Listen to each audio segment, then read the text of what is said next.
Piggy Intercity has the foundations of a true masterpiece. The world design is incredible, the RPG mechanics are surprisingly deep, and for a game this ambitious on Roblox, it's remarkably polished. But is it a masterpiece right now? Not quite.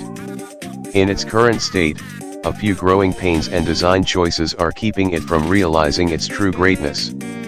Today, we're breaking down what Intercity gets so right, where its biggest opportunities for growth are, and what needs to happen for it to finally achieve its massive potential. After years of development and near legendary hype, Piggy Intercity is finally out. For many, this isn't just another game, it's the next chapter for a franchise that defined an era on Roblox. It's also the perfect candidate to kick off our new series, Bloxxin Gems, where we review underrated Roblox games that are absolutely worth your time.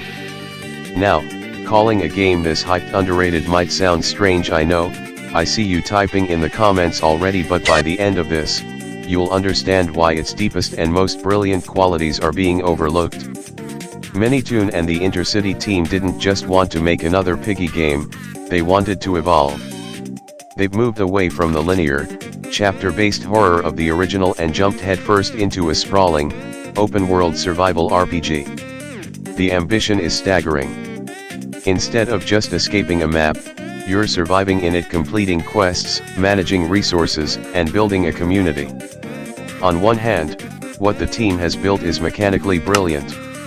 On the other, the launch version feels like a glorious, beautiful, and exciting foundation.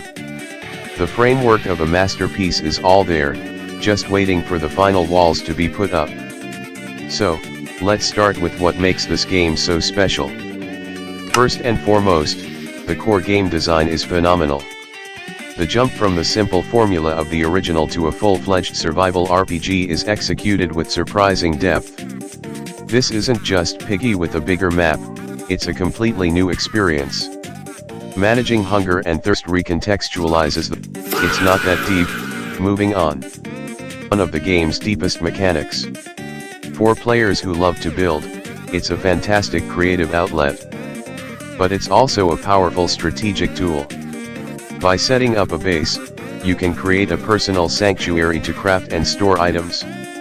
More importantly, you can attract and hire NPC settlers to work for you. These NPCs can automatically gather food, water, and other materials, which makes the survival aspect much more manageable and frees you up to explore. I mean, NPCs who are your slaves? Wait, what? I mean, legally work for you. That's the dream. If you ignore this system, the game is actually a much tougher survival experience, making base building a rewarding and almost essential part of long-term success. Then there's the combat system, which is a combat system. Yes, that's it, I mean it's well made, don't get me wrong, but you know it's just melee and ranged weapons, so what am I supposed to say, Brad? Anyways, the world itself is massive and filled with rewarding callbacks for longtime fans, featuring revamped versions of old maps like the station and port. The art style and presentation are a huge step up, feeling less like a collection of assets and more like a cohesive, cinematic world. And for a game of this scale, its technical stability at launch was impressive, showing a clear dedication to polish. And I feel like I just have to say this, but the music and cutscenes are absolutely incredible, so much work had to be put into them which make them extremely well animated, just had to point this out. But now, we have to talk about the almost. For everything Intercity does brilliantly, there are some launch day quirks that highlight its incredible potential for growth. The most discussed issue is the length of the initial main story. Many players found they could complete the first main quest line in just 45 minutes. Launching with a story that feels like a prologue has created a disconnect.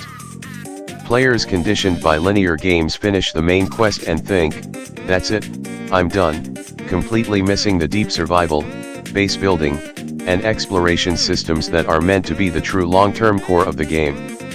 Compounding this is the design of some quests. While many are straightforward, a few feel punishingly old school.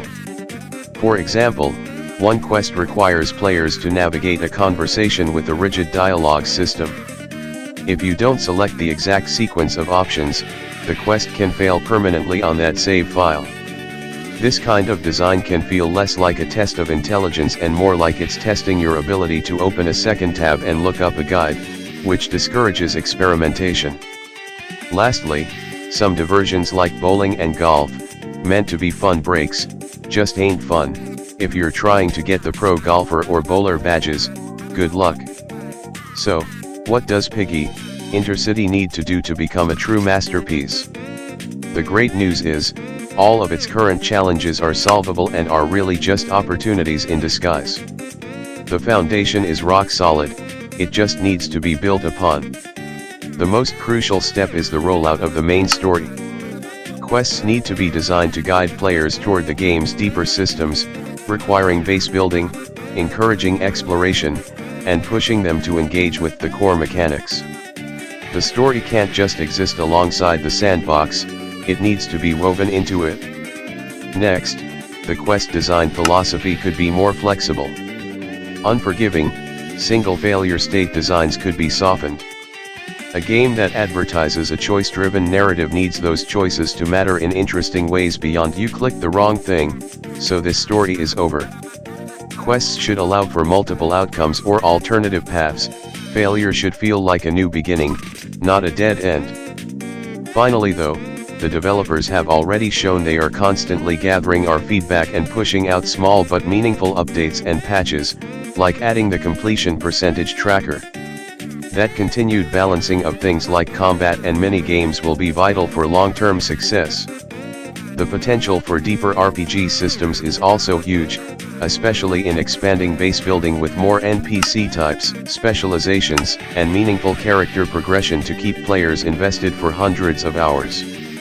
In the end, Piggy Intercity is the very definition of a diamond in the rough, and a true Bloxxin gem. While its launch is marked by a main story that feels like just the beginning and some quest designs that could use modernizing, its potential is undeniable.